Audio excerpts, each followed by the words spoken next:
This is 7th episode of the Job Hunter series. Do like the video, share the video, subscribe to my channel without a miss. Hit the bell icon so that you get instant notifications when I upload the videos. Hello friends, this is Ella, your friendly advisor in Ireland. Welcome back to my channel, All About Ireland. In this video, we are going to talk about how to come to Ireland as a nurse and work here, and also look at what are the career prospects within hospital industry. I don't know if it's called hospital industry, but healthcare industry. I have here Molby. She's been in Ireland for a few years now, and she works as a nurse at Letterkenny University Hospital. And Molby, along with her husband Sibin George, they run a channel called Me to We, where they make fantastic videos around living in Ireland, as well as job prospects, the entire process that is required for a nurse to move to Ireland. In this video, we'll be basically covering the basic aspects, the fundamental aspects of moving to Ireland as a nurse. But do visit their channel to understand it in more detail, because they have videos vividly explaining each of the steps that's required to become a nurse here. Without further ado, let's just dive in. Hi Sabine, how are you? Thanks for taking time to be with me in this cold night, to talk about nurse jobs in Ireland.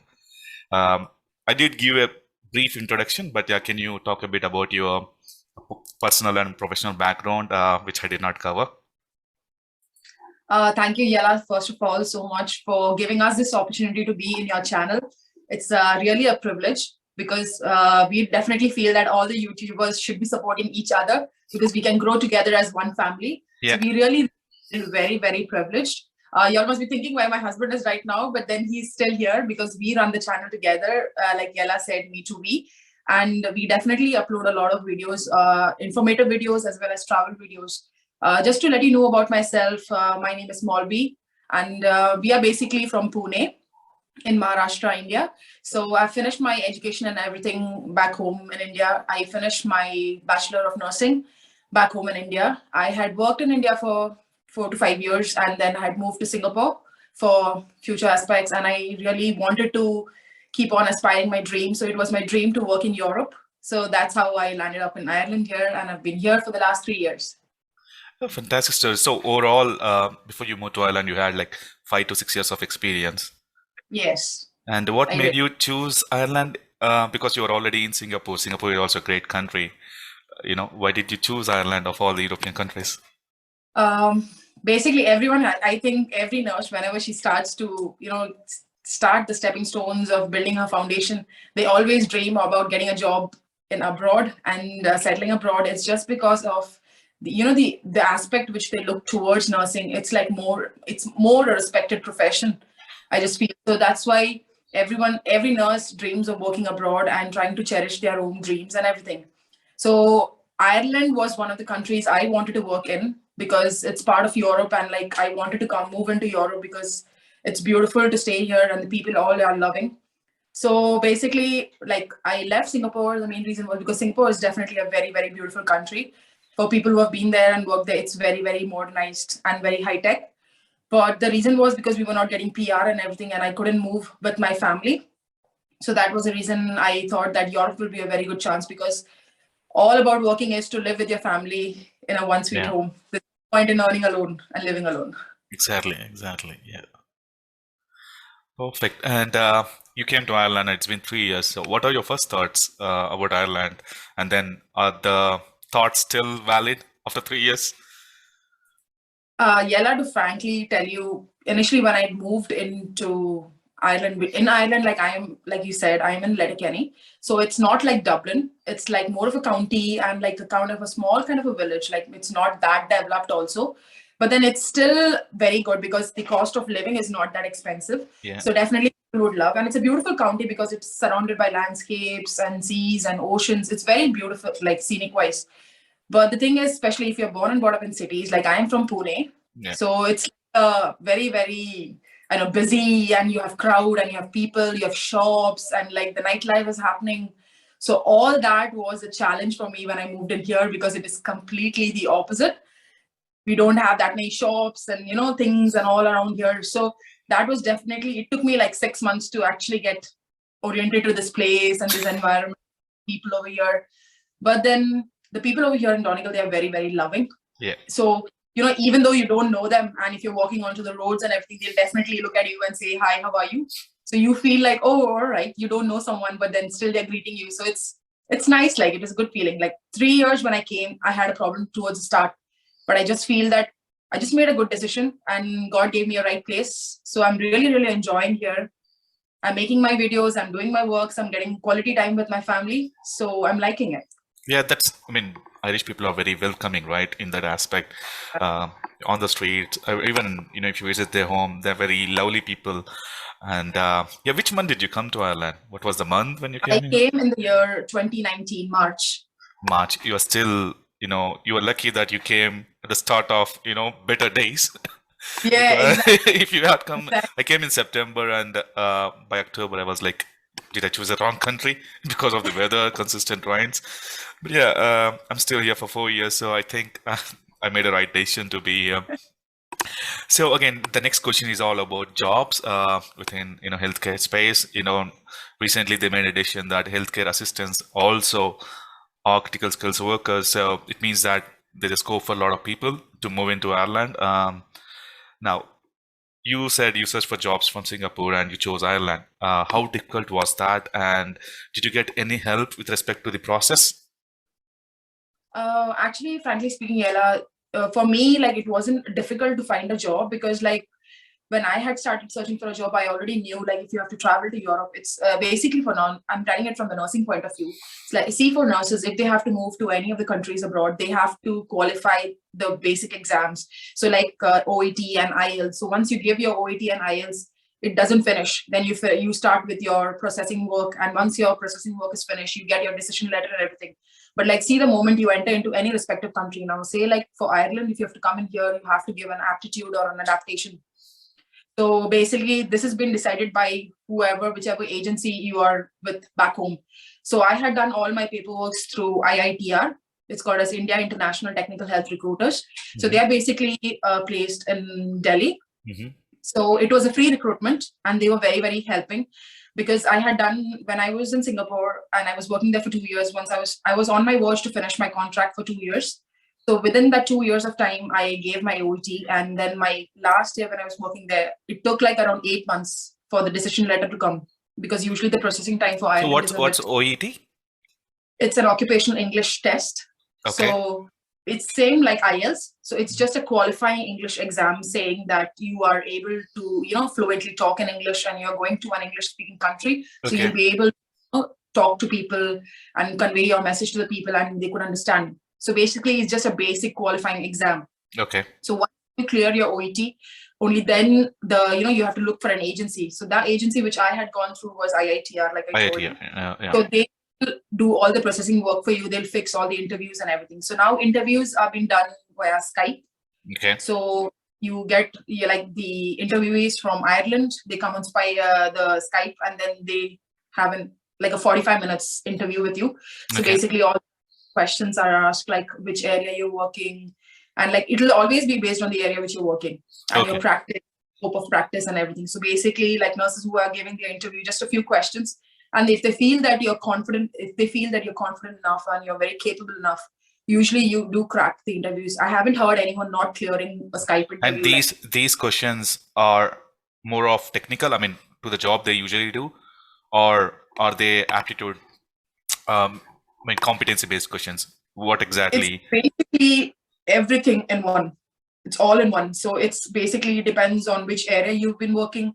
Secondly, it depends on your, they would ask you quite a lot of tricky questions also. Say if you don't have that many nurses to work on the floor, and say if you have loads of patients, and like if you have to take care of them, say if you have only 2 nurses on the floor, how would you take care of your patients? So basically, they'll try to ask you a lot of tricky questions just to know like what your ideas would be.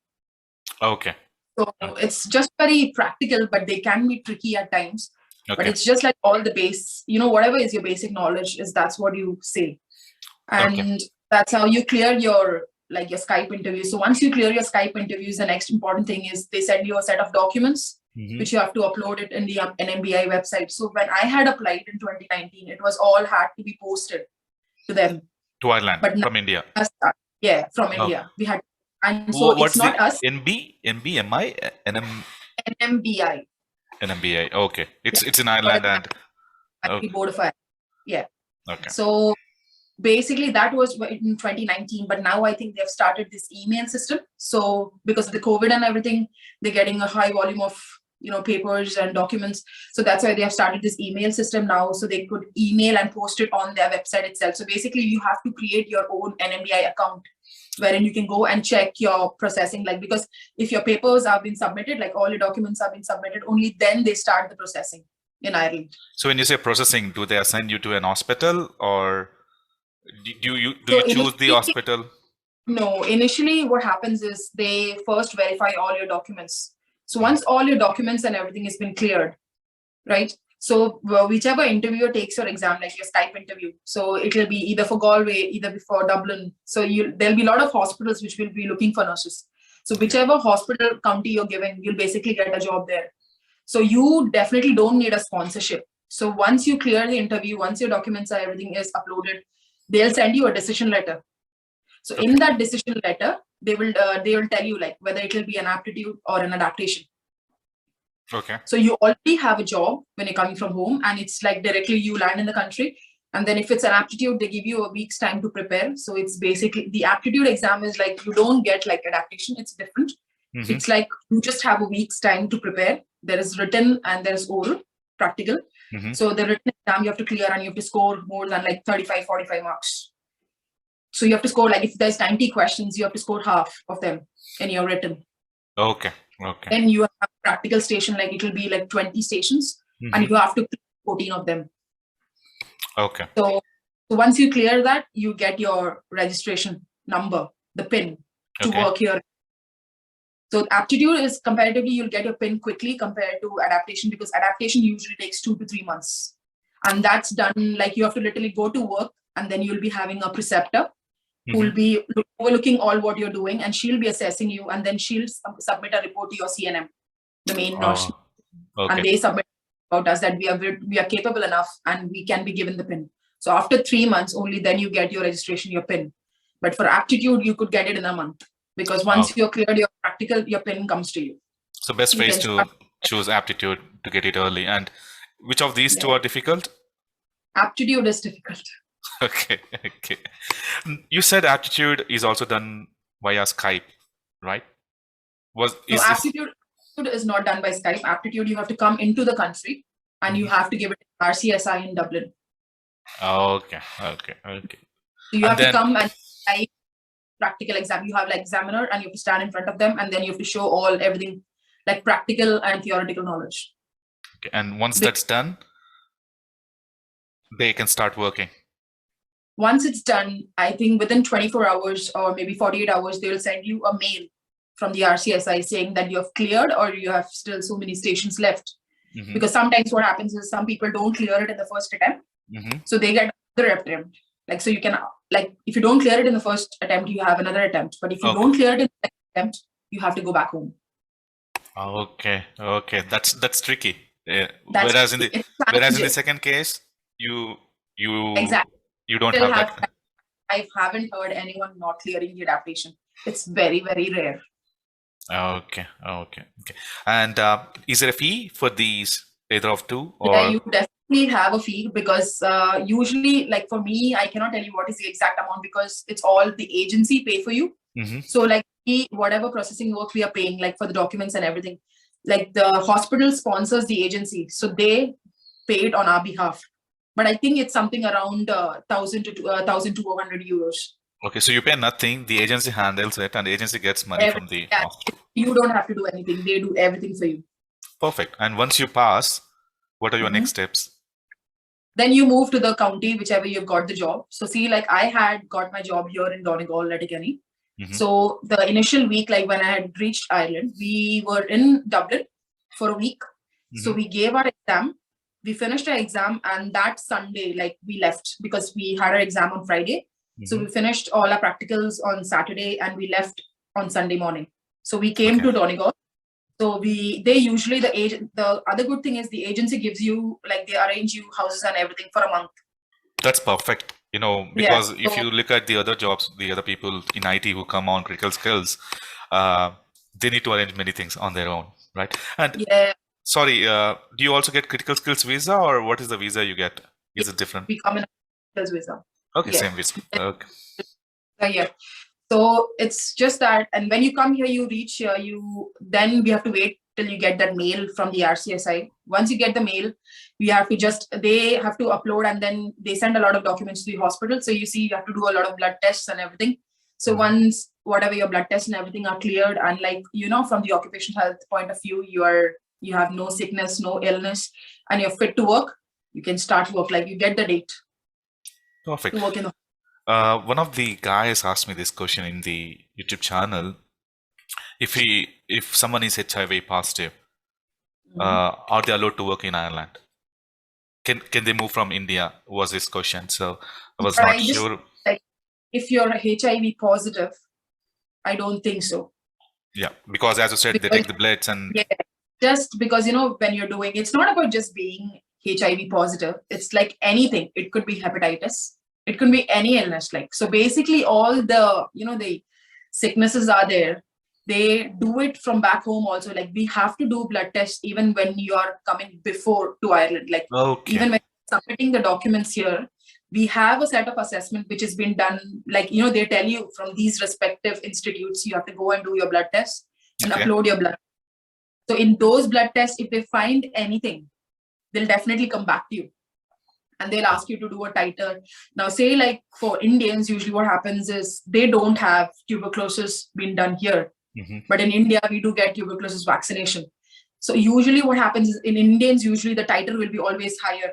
So and comparatively to all the people who are here in Ireland, the Irish people, they wouldn't have that.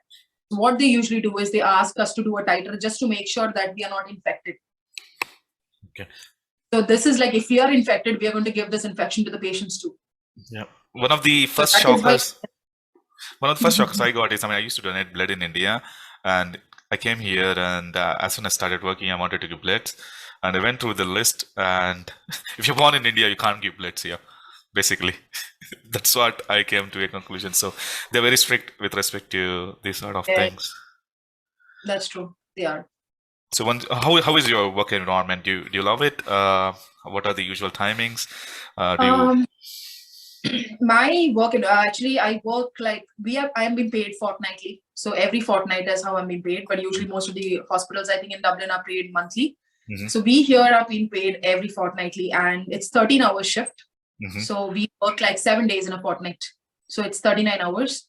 So we work for 7 days, and then you have off for 7 days. So it'll not be 7 days you're working together. It'll be 7 days in 14 days. Okay. My neighbor, she works in Coombe Hospital. She does the same. She works for 80 hours in a week, and then she takes the entire week off. Is it similar? No, it's not similar like that, because we cannot work for 13 hours the whole week. So it's very, very dangerous, and it's not good for the health too. So usually what we do is we do 2 days, then we have 3 days off, and then we could be working 2 days, and then 1 day off, and then 1 day. So it's just figures out to be 7 days you have to work in a fortnight. So it's a good work-life balance. You can give a lot of time to your family too. Yeah, that was my next question. How you worked in India, you worked in Singapore, you're working here. Where do you like it more? Frankly to speak, Yala, family life balance is definitely very, very good here. Yeah. It is very good. But then they still have to improve a lot when it comes to the medical point of view here in Ireland, because I don't feel that they are that much forward yet.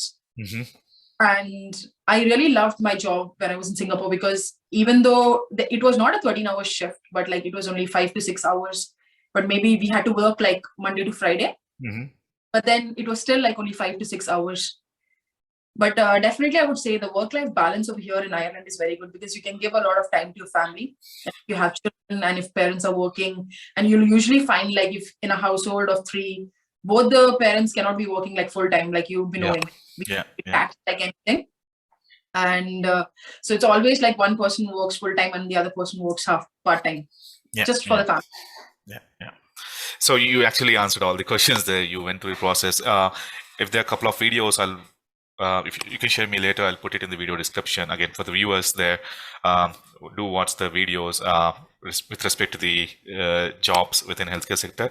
One final question before we sign off. Healthcare assistance, is the process same, or is it completely different from what you had? Healthcare assistants usually wouldn't come in a critical skills permit, actually, Ella. It's more like a general work permit. Mm-hmm. So, like for critical skills permit workers, usually we can get your family within 3 months. But like if you're coming into the country with a healthcare assistance job, so Mm-hmm. it'll usually take like a year to get your Yeah. family here.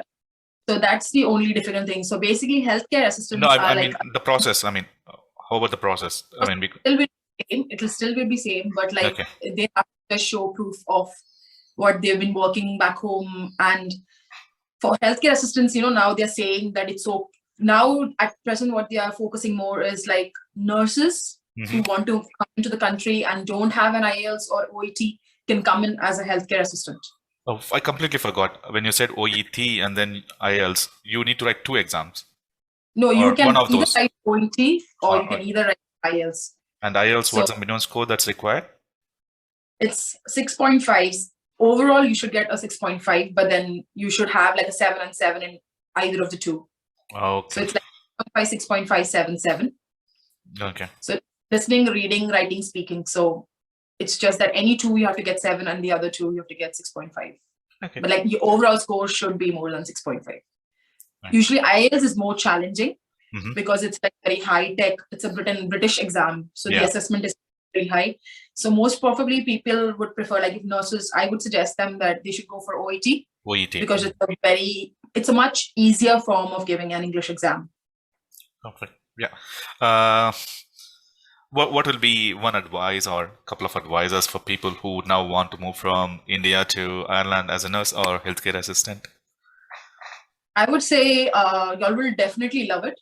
But I wouldn't say don't keep up your expectations that high when you're coming to Ireland, because usually what every person thinks is, we are moving into Europe, so their expectations are quite high.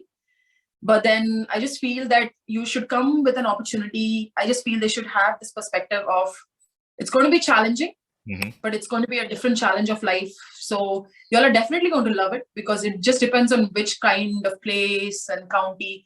Like my experience will be completely different to your experience, Yeah. Yala. Yeah. Yeah. In 2 different poles. Exactly. They're 2 different poles of Ireland, but Yeah. Person to person, it just depends like how they're going to love it or not. But definitely y'all are going to love Ireland, I would say. And we would really, really love people to move into Ireland because it's been seen that loads of Indians are moving, and even Yeah. like the country right now, I have plenty of South Indians and like loads of people, because the year when I came in, I didn't know that many Indians were here. Yeah. And just a different vibe, like I don't Yeah, know. 4 years back, there were very few students coming to Ireland. Now, a lot of students, again, even in every space, I see a lot of Indians coming over here. So it's good. It's good for the community, for us. Yeah. So, Thank you, Molby, for being part of this video, for throwing light on various aspects of jobs within healthcare sector. I'll put the videos, some of the videos in the video description from your channel so that the viewers get the detailed version of what we were speaking. And yeah, thank you very much. thank you so much, Yala.